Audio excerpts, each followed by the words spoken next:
Computer. There we go. So tell me a little bit about what you do. I mean, your career sounds so incredible and amazing.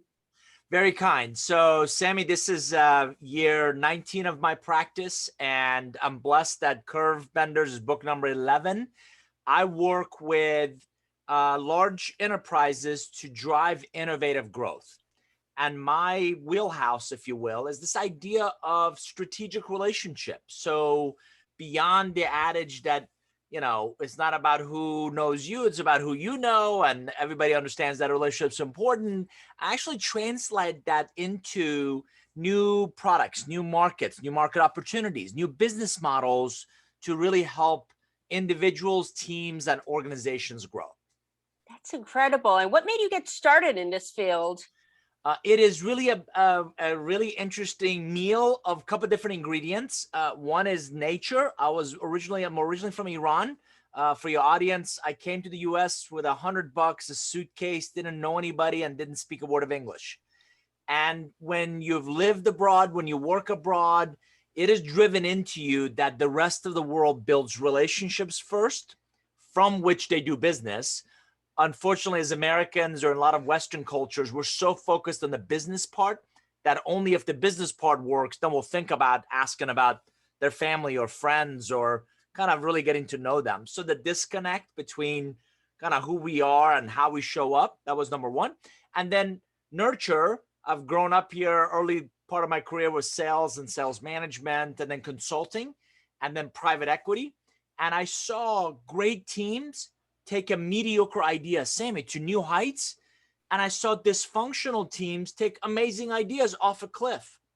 And I said, there has to be a common thread. And it was the relationships they built, both inside and outside their organizations. So I decided to make a career out of that. Oh, wow. Good for you. Good for you. And now you're just going through so much, you're doing so many things. How do you do it? How do you balance it all? Yeah, I feel like I'm in the ideas business. So you and your audience would be delighted to hear I'm not writing Harry Potter. I'm never going to get wealthy writing books. The books become an interesting opportunity to capture and share your ideas. And I feel like I'm fundamentally in the ideas business, but not just ideas that are interesting. And you and I have read interesting ideas, and then we're like, okay, what am I going to do with it? I like what I call the elevator ride, which is you need the theoretical construct, you need the ideas, but then I'm really interested in their application, case studies, examples, interviews, and then more importantly, implementation. So what can I go do with this learning? What can I go do with this idea to improve me, my team, my organization, and ideally drive both my personal, but also my professional growth and that journey? Wow, that's incredible. And now, how did you deal with all this during the pandemic? I mean, I know a lot of people were going through a lot during it. Yeah, no question. And I got to tell you, beyond the lives and the livelihoods that this pandemic has absolutely impacted, pre-pandemic, I was on the road 208 days. So in 2019, I did 62 global client engagements. And I always said, some people get in a car to go to work. I would get in an airplane to go to work. This last year, I was on the road 22 days. Oh, wow. And a lot of that was before March. So I distinctly remember I was speaking for a client in Dallas, Texas. We came back, went on our family spring break. And on our way back from Mexico is when they were starting to shut down a lot of that international travel. And when that happened, I figured I wasn't going to get on an airplane or get on a stage or go coach leaders for a while. So I doubled down on digital. So this is a 4K camera and lighting and monitors. And what I was able to do was maneuver my capabilities to now online. So for the last 14 months, I've traveled twice. And what I've done is I've delivered a lot of my coaching or consulting or even speaking online. And it's an example of, I think, what we've all had to do, right? We all had to maneuver, figure out what's our real value and what do our relationships need, and maneuver that capability. Oh, absolutely. Now, do you prefer doing it online like this, or do you prefer traveling?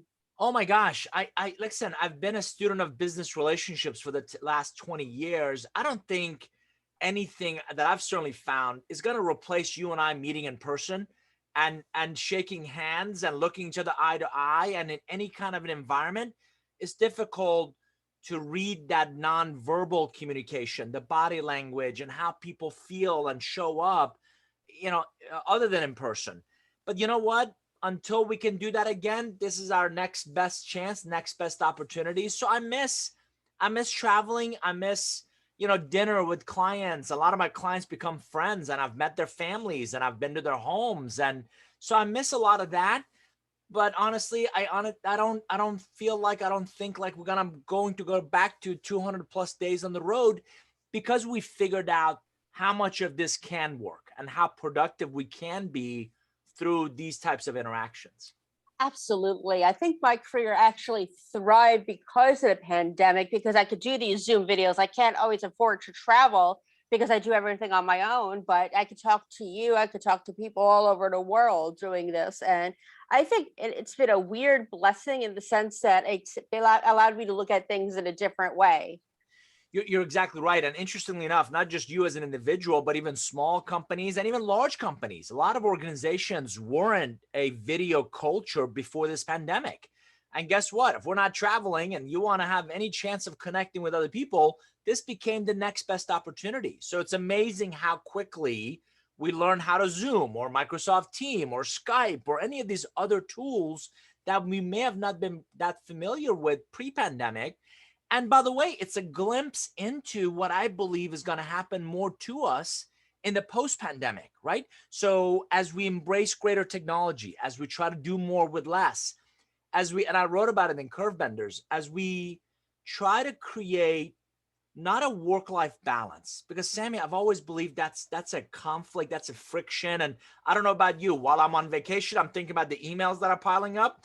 And what I'm doing email, I'd rather be on vacation, right? Yes, So that's it exactly. right, this conflict. So what I wrote about in the book was, how do we create work-life blending where I can work from anywhere or everywhere, but I can also take 2 o'clock in the afternoon off and go have lunch with my wife, or go take my dogs for a walk, or go to my kids' play. And by the way, I'll still come back and get caught up on emails later today. So I think that's an example of what we're going to continue to do after the pandemic, is more of this work-life blending.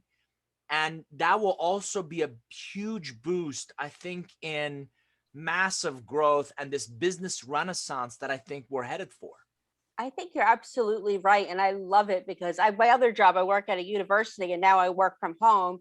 And like I told you before we went on air, my sister just had a baby on Monday and I'm house sitting for my mother so she could go visit her. So I could work from anywhere. And when I go visit Aria Rose, my goddaughter, I could, bring my work with me, but also have time where I could be cuddling with her and spoiling her and taking care of my sister and her husband. So it's like I think we now have the best of both worlds. It's almost like the Jetsons, but not. You know what I mean?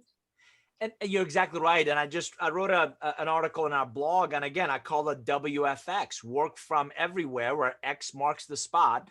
I've got a nice camera. I've got lighting that I can take with my laptop. And as long as I have internet access, like as long as I can get online, we really could work from anywhere. As a matter of fact, I forget the exact island, but there's an island that is offering 1 year of internet access to come move there and work from there, right? So if you can work from anywhere, why not work by the beach, or why not work from someplace that, by the way, they've been hit really hard through, lack of tourism and travel. And this has been a fantastic campaign to get people that, you're seeing more migration into Midwest, more migration into less expensive areas. And as you said, less of a time to commute. A lot of people's commutes were 45 minutes to an hour and a half each way. Yes, that's how my So, commute was. right. So we've now just gotten back hour and a half to 3 hours a day in our lives. Imagine what else we could do with that time moving forward. Exactly. And the money you're saving with the commute, with gas prices going up, bus and trains, it's like you're saving so much money. And yes, and a lot of my clients are the chief financial officer. So one of my clients had 6 floors in a building. They didn't renew 4 of the floors. A, they weren't using them. B, the 2 floors that they do have, they're reconfiguring their offices to be more like small group meeting space, because they figured out that, over the last 14 months, people have been pretty productive working from home. Let's make sure they're comfortable doing that. And the ones that can, right, are able to do that. And then if you do want to come in, or if we give them a reason to come in, let's make sure it's a productive time. Let's make sure it makes sense to get people together to collaborate around an idea or a project or reconnect one-on-one. But it's got to be more intentional other than just come sit in an office or a cube all day. Exactly. Yeah. And that's what I do at my other job. I'm usually in a cubicle or in an office, and that's not me. I need to be up and moving around. And this, I can almost multitask. I could enter emails. I could do my work. I'm more productive now, I think, working from home. And I think, as you know, you see this big push by employees who want a purpose-driven company. I think increasingly companies also want a holistic employee, right? We don't want just that robot you bring to work every day. We want the whole you. And if the whole you is mentally and physically happier because you're able to, like I said, go for a walk or spend time with your loved ones, or you're not aggravated in a commute for hours on end, and you're not catching planes, trains, and automobiles to get your job done, you might be happier and you're much more likely to be engaged and stay longer. Yeah, I'm much happier working from home. I'm much happier. I mean, like you said, the commute was killing me, and then just sitting all day, it was just, and then by the time I got home, it was just like, I can't really get anything done. But working from home, and now that, like I said, I'm house sitting for my mom, she has her pets, and I can get cat and dog cuddles in while I work, and none would be the wise. No, I'm just kidding. It's still great though. It absolutely is. The one challenge becomes one of how do you lead, right? If you're a business leader or a manager or a business owner, how do you lead in the post-pandemic world when you don't have everybody together? And I think Right.